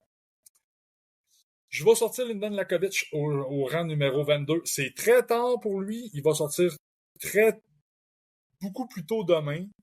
Mais gars, je fais mon mock draft, mais tu sais, mon mock draft, je suis très à l'aise. À Saint-Louis, je suis très à l'aise de Reshny à la place de Lakovic. Spence, même chose. Eklund, bon. Eklund, vous connaissez mon amour pour lui, mais je pense que à ce rang-là, 18, c'est bon. Lyndon Lakovic, numéro 22 à Philadelphie. Ça me semble un peu tard, là, je vous le cacherai pas, mais c'est pas... dernièrement, j'ai écouté de ses matchs et je l'ai pas... je l'ai pas... je l'affectionne pas beaucoup, là. Lui, il jouait avec Braden Yager au début de l'année. Il jouait très bien. Il avait une production offensive très impressionnante. Braden Yager s'est fait échanger. J'ai aimé son jeu quand Yager est parti. J'étais comme, Stilakovic est quand même capable d'avoir une production offensive respectable, intéressante, sans Braden Yager. Il était un des meilleurs attaquants là, au Canada. Mais la fin de saison, là, je sais pas s'il a manqué de gaz. Il a été blessé aussi. C'est pas sa fin de saison. En fait, c'est comme ses derniers matchs. Là. Je pense que sa saison je sais pas. Je pense que c'est comme terminé en février. Là. J'ai pas. Je vais aller chercher l'info. Là. Ça me tente pas de vous donner de la mauvaise info. Je pense qu'il est terminé en février, en mars son année. Là. Lyndon Lakovic, son dernier match a eu lieu le 22 mars. En mars, ça c'est pas si pire. Okay. Il a joué 47 matchs, 58 points cette année. Belle production offensive. Bref, Lakovic, gros attaquant, 6 pieds 4, 185 livres de mémoire, numéro 22 à Philadelphie, ça peut être un très bon choix. On se retrouve au show numéro 23, sélection des Prédateurs de Nashville. On a sélectionné pour les Prédateurs James Higgins au 5e rang. Les Prédateurs, avec la saison là, catastrophique qu'ils ont connue, ben là, on a pris Higgins. Fait qu'on va essayer de combler tous les postes. On va aller avec un défenseur. Asti, je veux pas y aller avec Reed. Non, je veux pas y aller avec Reed. Reed, là, ça va être genre, un choix. Non, ça sera pas Reed tout de suite. Ça sera pas Brustowitz. Moi, Brustowitz, là, je l'haïs pas, là. Mais là, je vois qu'il y a du monde, là, 35e, un rang 35. Non, c'est pas pour moi, ça. Ça va être Sacha Boumedienne, ouais. Ça va être Sacha Boumedienne, Rand Nashville, ouais. Défenseur, j'ai adoré sa fin de saison. J'ai aimé ses séries NCAA, j'ai aimé son beanpot. J'ai adoré son beanpot. Il m'a montré Sacha Boumedienne, l'année passée, il jouait USHL. On le voyait vraiment comme un défenseur offensif. Il jouait à Youngstown, il a fait une quarantaine de points. C'était un gros défenseur qui transportait bien la rondelle. Cette année, il a pris le chemin de la NCAA. Il s'en va jouer avec l'Université de Boston, qui est une grosse université. Donc, Sacha Boumedienne arrive là et n'a pas son poste nécessairement de défenseur offensif. Trouve un poste sur une troisième paire, du désavantage numérique. Donc, un tout autre registre qu'on avait vu comparativement à son année de USHL. Et il s'est très bien débrouillé. Dans un autre rôle, il n'y a pas une production offensive intéressante. On parle de 13 points et 40 matchs, là. Mais il y avait un rôle défensif sur une troisième paire dans une grosse université. Puis il s'est très bien débrouillé. Puis il s'est très, très bien débrouillé dans des gros matchs. J'ai la finale du Beanpot en tête, là. J'ai vu un Sacha Boumedienne solide défensivement, puis qui était capable de déranger l'adversaire, des cross-checks en avant du but, ça, j'adore ça. L'attaquant qui vient obstruer le travail du gardien de but, mais je veux que s'il vient faire ça, mais je veux qu'il sache que ça va lui faire mal, que ça sera pas facile de faire cette action-là. Donc, puis Sacha Boumedienne, dans ces gros matchs-là, était capable. J'aurais aimé ça de voir faire ça avec plus de constance, là. Mais bon, il l'a fait dans des moments que j'ai appréciés. Puis je te dis pas qu'il va être fucking offensif au prochain niveau, là, mais je vois encore un instinct offensif dans son jeu. Fait qu'il coche quand même beaucoup de cases. Un bijou là, à polir à tabarouette. Là. Mais voilà, Sacha Boumedienne, rang numéro 23, Nashville, let's fucking go! On est au rang numéro 24, les Kings de Los Angeles. Les Kings qui vont prendre. Les Kings, on est plus d'un gros gabarit, on aime ça. Il faut remplacer Kopitar bientôt. Bon, c'est sûr que dans les choix qui restent, je vois pas nécessairement de joueurs pouvant remplacer Kopitar dans un avenir rapproché. J'ai envie de prendre Jack Nesbitt, mais pour les raisons que je vous ai énumérées tantôt, les Kings de Los Angeles vont repêcher au rang numéro 24 de l'Université du Michigan, le fils de l'autre, William Orkoff. À partir du 20e choix, là, moi, je pense que ça peut être des choix qui sortent de nulle part. Ben, pas de nulle part, parce qu'Orkoff, ça sort pas de nulle part, mais des choix surprenants, disons-le comme ça. Là. Donc, choix numéro 24, Los Angeles Kings vont sélectionner William Orkoff. Là, il nous reste encore Milton Gastrin, qu'on n'a pas parlé encore depuis le début du podcast, mais ça commence, c'est un joueur suédois que j'aime beaucoup, extrêmement responsable, il y a du leadership dans ce joueur-là, il y a du NHL game dans sa game qu'il joue en ce moment. Hey, tabarnak, mais ça te penser à Martin Saint-Louis, la game dans la game de la tente de longue, petit cousin, la chaise, la game, en tout cas, bref. Désolé. Milton Gastrin va sortir bientôt. Là, on est Chicago. Ouais, ça va, je n'ai même pas dit ça. Okay, on était Chicago. Chicago, on a pris Porter Martin, numéro 3. Puis là, on est là. OK.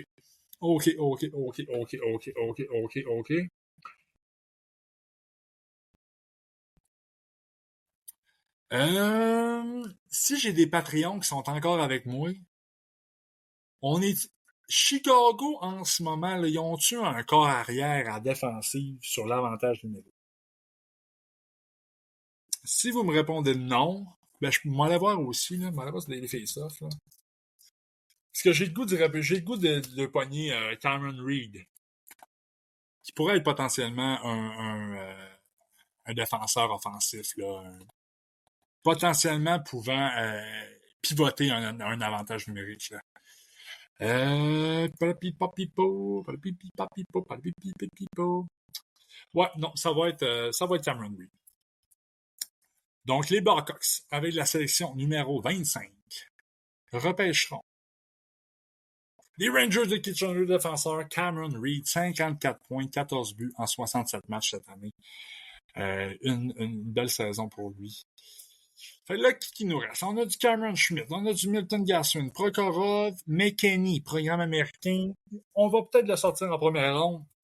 Même chose pour Murta. Wozniak, moi, je pense en première ronde. Riker Lee, peut-être. Vanzaghi, peut-être, mais je penserais pas. Epperson, on touche pas à ça. Nielsen, peut-être. Ethan Zata, première ronde, c'est trop tôt. Limatov, intéressant, mais première ronde, c'est un peu trop tôt. Adam Benak, c'est un... Nestraziv, on peut le sortir en première ronde. Mason West, on va le sortir en première ronde. Eddie Genborg, un joueur suédois, nord-sud, pas énormément de skills, mais ce gars-là drop la puck dans le fond, va travailler les défenseurs face à la bande et va le faire mal. En échec avant, c'est un des meilleurs. Puis on a un Victor Klingzel qu'on est dans un tout autre registre, un attaquant un petit peu plus à la Victor Eklund, unidimensionnel offensif. Mais lui, c'est avec son lancer là, qui s'illustre davantage. Mais bon, ça, on touche pas à ça. On est à Nashville, numéro 26. À Nashville, on a eu James Hyans, numéro 5. Puis on a Sacha Boumedienne, numéro 23. Alors, logiquement, j'irais le meilleur joueur disponible. Selon la liste, ça va être Justin Carbonneau, mais moi, je te dis que je te prendrais pas. J'allais être plus méchant que ça. Mais voilà. Milton Gassuin. Milton Gassuin, très à l'aise. Ouais, ça fit. Milton Gassuin. On est allé chercher un James Hagan, un attaquant offensif, amasse des points. Un Sacha Boumedienne, défenseur à travailler, à développer, mais un défenseur plus défensif, je pense, au prochain niveau. Milton Gassuin, un gars de 200 pieds, va travailler le puck. Ouais, Milton Gassuin, 3e sélection de Nashville. Tabarouette, man, a joué le repêchage de Nashville, pis je suis comme, Christy, man, demain, ils peuvent closer la première ronde, man, pis ça peut être les gagnants de ce repêchage-là, là. James Hyans, numéro 5, sans être un fan de James Hyans, numéro 5, c'est très, très, très bon. Avec un Sacha Boumedienne et un Milton Gassuin. Moi, Milton Gassuin, c'est un surshot NHL à mes yeux. Ouais, non, je l'aime beaucoup. C'est un très bon... ça serait une très belle première ronde pour les Prédateurs de Nashville. On va surveiller leur travail qu'ils vont faire demain. Choix numéro 27, je vais activer parce qu'il faut que j'aille sur un autre podcast dans 6 minutes. Ils vont m'attendre. Washington, première sélection de ce draft-là. J'ai beaucoup de difficultés à aller à sélectionner. On va pas aller chercher un complément à Ovechkin. Ovechkin, il reste juste un an. On va-tu tenter de sélectionner un marqueur? Pas pour prendre la relève d'Ovechkin, mais pour avoir quelques buts quand notre capitaine va partir. Calisse, j'ai dit que j'allais pas sortir Ryabkin en première ronde, mais là, je le vois, puis je vois le fit avec les Capitals, puis ça m'allume. La sélection m'allume pas, mais le fit m'allume. Mais ce qui manque de constance, Ivan Ryabkin, c'est incroyable comment il manque de constance. Il y a des... Mais Ryabkin, c'est pas compliqué. Au début de l'année, c'était un choix top 5. Au début de l'année, on s'est dit, c'est qui le prochain Demidov, c'est qui le prochain Mishkov? On avait Mishkov, là, 2 ans, les Russes. On avait Demidov l'année passée pour les Russes. Lâche-moi Carbonneau, Ben. Mais le pire, c'est que ça pourrait être ça. Mais non, c'est un no-way, Carbonneau. C'est ça. Puis cette année, c'était Milton Gasson. On a commencé l'année, je pense qu'il était 6e là, c'est sur les premières listes. Il a commencé l'année en MHL, a joué un peu en VHL, qui est la 2e ligue en Russie, un peu comme l'Allsvenskan en Suède. Il a joué un petit peu en KHL, mais il a été incapable de trouver sa chaise en Russie. Fait le saut avec les Lumberjacks de Muskegon en courant de saison en USHL. Remporté le championnat de la USHL. En finale, il jouait contre Waterloo. Est-ce que je me mets tout le temps en tout cas, il jouait contre Waterloo. C'est une série qui a été en 5 rencontres dans un 2-3. Donc, la 5e rencontre, c'était le match décisif. J'ai visionné en l'entièreté les 5 matchs de cette finale-là. Et Ivan Ryabkin a bien joué un match. Mais le problème que j'ai avec ça, c'est que le match qui joue bien, là, ben, il joue même comme un espoir top 5. Dominant, frappe. Ses épaules puis son lancer, là, sont solides en tabarouette. Ça pourrait tellement être un solide power forward, ce gars-là, mais tu sais, il y a le syndrome russe, là, pis tu sais, moi, Poutine, je veux pas de marde, là, mais je commence à être écœuré que tes joueurs soient pas constants de même, mon chum, mais je veux pas de marde avec toi, là. Je veux crissement pas de marde avec toi, c'est niaise.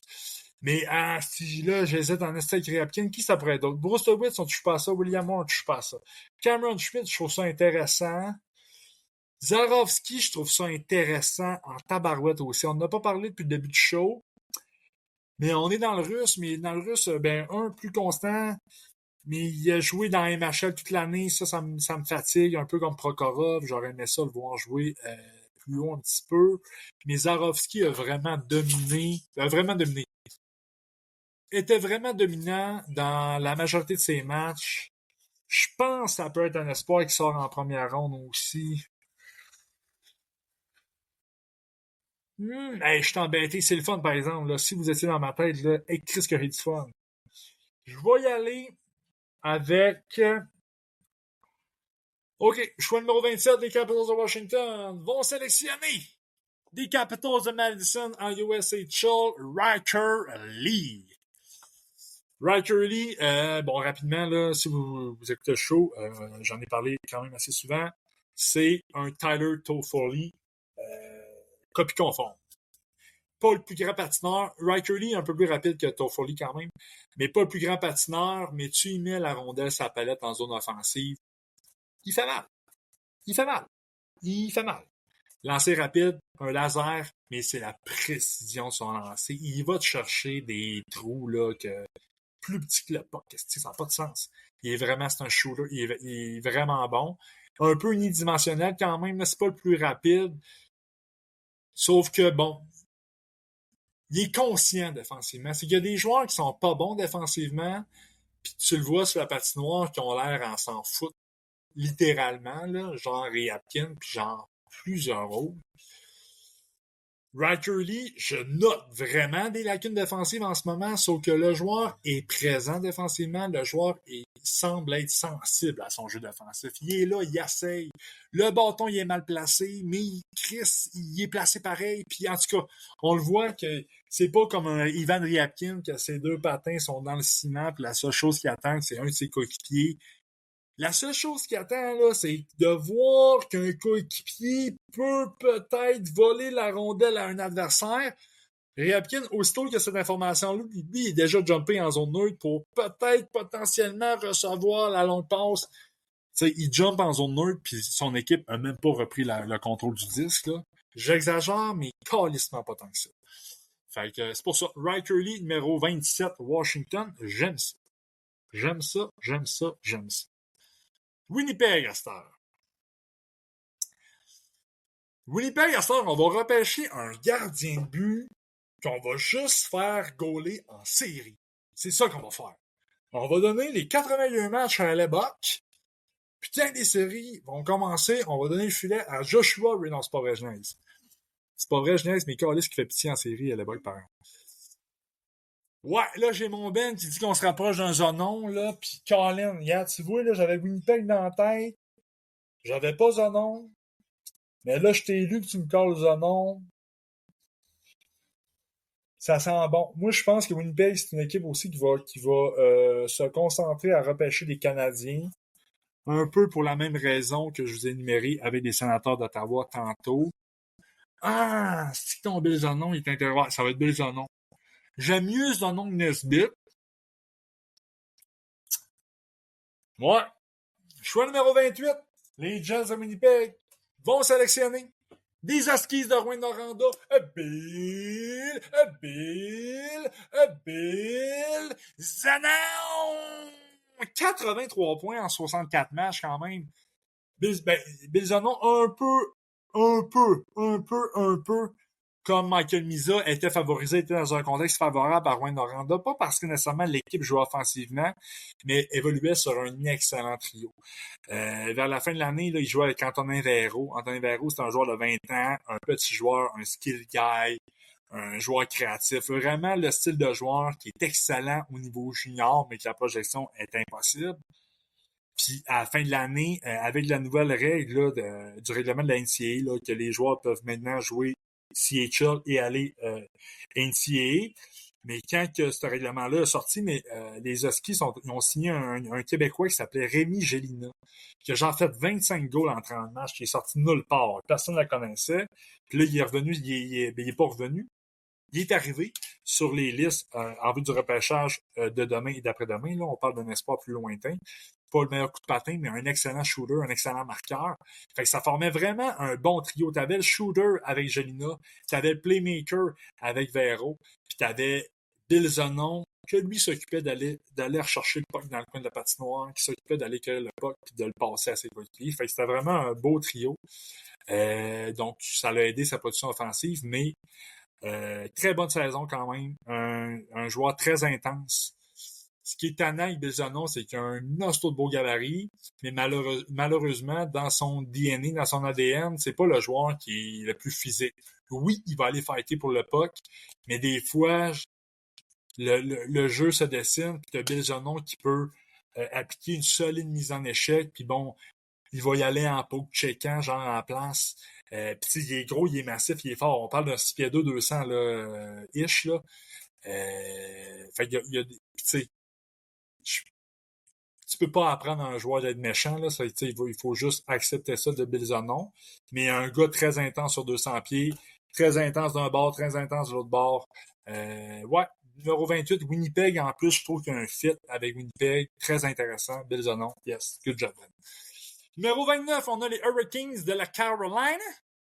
On a-tu sélectionné pour eux à date? Non, ça va être leur première sélection. Il nous en reste 4. Je suis déjà en retard sur mon autre podcast. C'est pas grave. Je vais prendre le temps qu'il faut. OK, Caroline. Qu'est-ce que ça leur prend? OK, pour passer le prochain niveau. Tu sais, là, ça fait genre 2 ans qu'ils se font. Ça fait-tu 2 ans qu'ils se font battre par la Floride? En tout cas. Fait que ça lui prend plus de grit. Ouais, ça lui prend plus de grit à l'attaque. Il était un peu trop dans la finition, il était un peu trop dans le wow, wow, wow. OK, on va aller dans un attaquant avec du grit. Cameron Schmidt, malgré son petit gabarit, il a du grit. Hey, calisse les boys. Non, les boys, moi je vais. Non, change mon fusil d'épaule. Les Hurricanes de la Caroline vont sélectionner avec le 29e rang le géant Mason West. Ouais, ils veulent du grit, tabarnouche. Ils veulent du grit, ils vont en avoir. Mason West, ça peut être un fucking coup de circuit. Choix numéro 29, Mason West qui a monté énormément sur les listes dernièrement. Moi, j'ai écouté un de ses matchs prep school. Écouter les matchs prep school, là, c'est tough, là. Des fois, j'écoutais des matchs, man, les joueurs, il y avait des bas pas pareils. C'était vraiment fucké, man. C'était vraiment fucké. T'avais des joueurs qui avaient pas de nom. C'était vraiment fucké, Chris. Bref, j'ai écouté tous ces matchs. Il n'a pas joué beaucoup de matchs en USHL. Ça m'a permis de pouvoir écouter tous ces matchs. Puis c'est fou à quel point. Puis je pense qu'il a joué 10 matchs. Le Mason West match numéro 1 puis le Mason West match numéro 10, on est dans 2 joueurs qui sont complètement différents, c'est pas vrai. Mais 2 joueurs qui sont différents. On a un Mason West qui était beaucoup plus en confiance. Puis je sais pas, là, mais tu sais, là, quand tu mesures 6 pieds 5, là, pis tu pèses 223 livres, là, et que tu es confiant sur la patinoire, il y a quelque chose de bien dangereux là-dedans. Puis Mason West, c'est quelqu'un qui est capable de faire parler ses épaules. J'aimerais quand même ça qu'il le fasse davantage. Je pense que j'aimerais tout le temps ça qu'il le fasse plus. Non, je vois vraiment un coup de circuit potentiel. Puis je l'ai pris avant mon Vaclav Nestrasil. Moi, je suis un fan fini de Vaclav Nestrasil.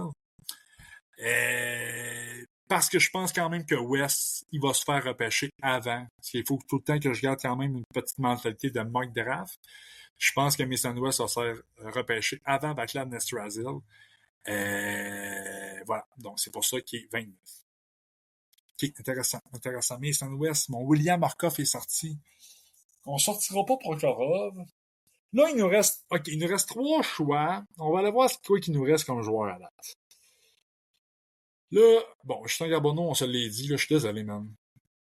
Jack Nesbitt, est-ce qu'on sort en première ronde? On verra. Ivan Ryabkin, si le fait est bon. William Moore, non. Brusowitz, non. Cameron Schmidt, peut-être. Zarovski, peut-être. Prokhorov, non. McKenny, je vais passer. Izwozniak, non. Murta, peut-être. Fait qu'on est à 5 Ben, on touche pas à ça. Venzaghi, on ne touchera pas à ça. Nielsen, ça va être en deuxième ronde. Epperson, on touche pas à ça. Zaton, on touche pas à ça. Ben, ça va être en deuxième ronde. C'est pas qu'ils sont pas bons quand je dis ça, là. Moi, j'ai Adam Benak sur ma première ronde, puis assez tôt. Mais je pense pas qu'il va se repêcher en première ronde demain. C'est un petit joueur de 5 et 7, mais c'est peut-être le meilleur fabricant de jeu de ce repêchage-là.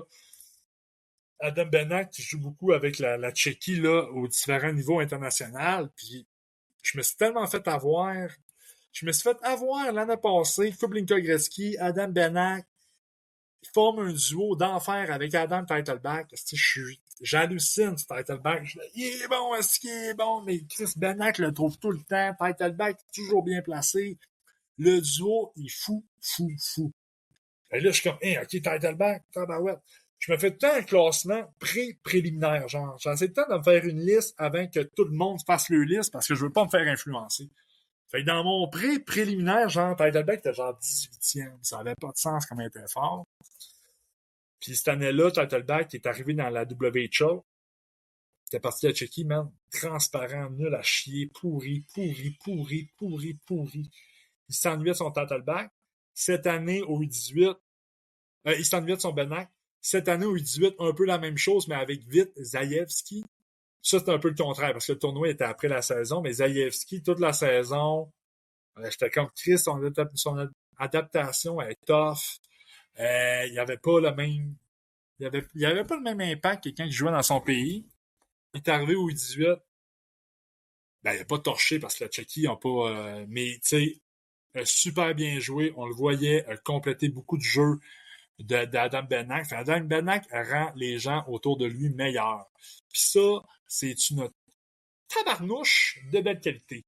Fait que je vais peut-être le racheter dans 6e de première ronde, peut-être, là, mais je penserais pas. Il partira pas en première ronde demain. Nestrazil, on va le garder en tête. Après ça, c'est non. Le 14, Conrad, je l'aime bien gros, mais on parle pas d'une première ronde. Aoxi Wang, là, le chinois, on l'aime bien gros. Ben, je pense que la Ligue nationale l'aime bien gros. Là, moi, je suis moins hype. Partira pas en première ronde. Lucas Rezoyeville, je sais pas. OK, bon, parfait. Fait qu'on a 6. 6 pour 3 places. San Jose Sharks. Choix numéro 30. On a repêché Misa avec le choix numéro 2 pour les Sharks. Et c'est leur deuxième sélection du repêchage. Dans une mentalité de mock draft, je vais prendre Jack Nesbitt.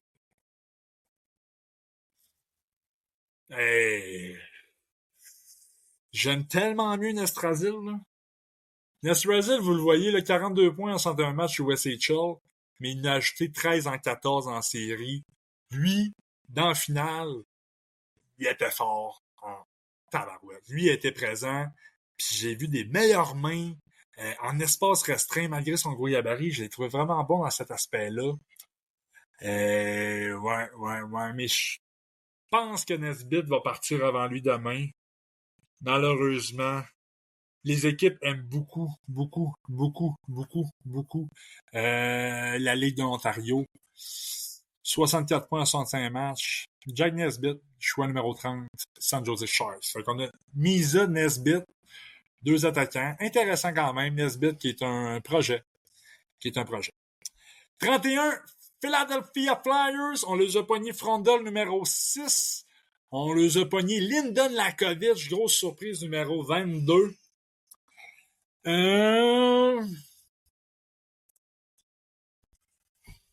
Oh, Chris, un Van Zaghi, hein? Ça pourrait faire.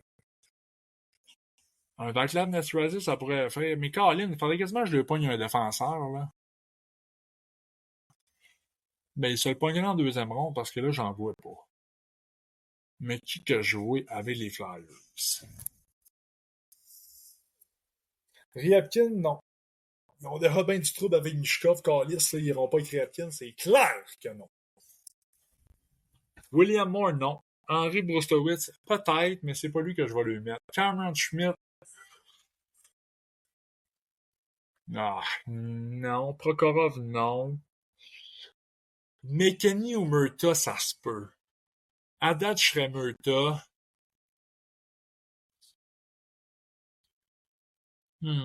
Qu'est-ce que j'ai mon Estrasile? Ça va être 3 attaquants quand même pour les Flyers. Ouais, Chris, je suis embêté. J'aurais aimé ça un poignard défenseur pour lui. Pour eux. Limatkov, non. Brusewitz, non. Ça serait une... Non, ça va être... Calisse, je m'amuse, man. 31! Les Flyers de Philadelphie vont repêcher des Lumberjacks de Muskegon, Vaclav Nestrasil. Oui, 31, Vaclav Nestrasil. Ce qui nous amène au dernier choix de la première ronde, Calgary Flames. On les a sélectionnés au choix numéro 18, Victor Eklund. C'est de valeur en esti parce que, pour vrai, je les aurais pris Cameron Schmidt. Mais avec un Eklund, c'est pas nécessairement ces deux joueurs du même style, mais c'est deux petits joueurs, c'est deux petits attaquants, là. On veut pas ça. Fait que malheureusement, Cameron Schmidt va attendre son nom en deuxième ronde. Ryabkin aussi. Justin Carbonneau également. William Moore, Brustowitz, non. Zarovski peut-être en Chris. Je suis embêté. Il est fun celui-là, par exemple. Moi, j'ai Eddie Genborg que j'aime bien gros. Qui vont sélectionner au choix numéro 32? Matthew Gard, un gros attaquant, mais non, on n'ira pas là. Non, on n'ira pas là, évidemment, clairement. Ouais, là, je suis rendu trop loin. OK.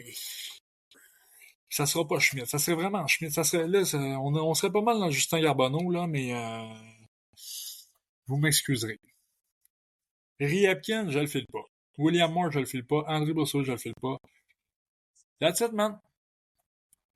Les Flames de Calgary, avec la dernière sélection de la première ronde, va le sélectionner du Tolpar Oufa dans la MHL, Alexander Zalovski. Ce qui complète notre première ronde. Chris, je vais pouvoir la publier sur notre groupe, sur notre page Facebook. Donc voilà, mock draft de Brass 2025 qui est fait. Avant de terminer, avant que je switch l'autre bord, tu veux nous encourager financièrement, patreon.com/Street Scout. Tout l'argent qu'on recueille est investi dans Street Scout, vraiment au complet. Je ne mets pas une crise de scène dans mes poches, même que j'en sors pas mal. Je voulais aussi vous inviter. Alexandre Brabant nous a monté un guide. Ben, lui, c'est lui qui a fait de la mise en page, puis il a fait un hostie de bel job. On a fait un guide du top 100 des meilleurs prospects Street Scouts. Fait que c'est vraiment en fait, c'est notre War Room, que c'est les top 100. On a des descriptions, on a des pastilles de goût pour tous les joueurs. J'ai certains de mes proches qui l'ont déjà consulté et qui l'ont bien aimé. C'est pas un guide de 1000-2000 pages, là. C'est short and sweet. T'as les 100, t'as nos commentaires, t'as les pastilles de goût, qu'est-ce que ça veut dire et tout. Bref, c'est gratuit pour nos Patreons. Donc, si tu t'abonnes Patreon, on te le donne. Sauf que si tu veux pas t'abonner Patreon et tu veux juste te procurer le guide, il n'y a aucun problème. On le vend, je pense, c'est 3$. C'est sur notre chaîne Patreon, patreon.com/Street Scout, encore une fois. Tu peux acheter le guide de cette façon-là sur notre page. Si t'aimes le contenu qu'on te donne, mais que pour des raisons qui sont propres à toi financièrement, tu veux pas ou peux pas nous encourager, va quand même liker Spotify, YouTube.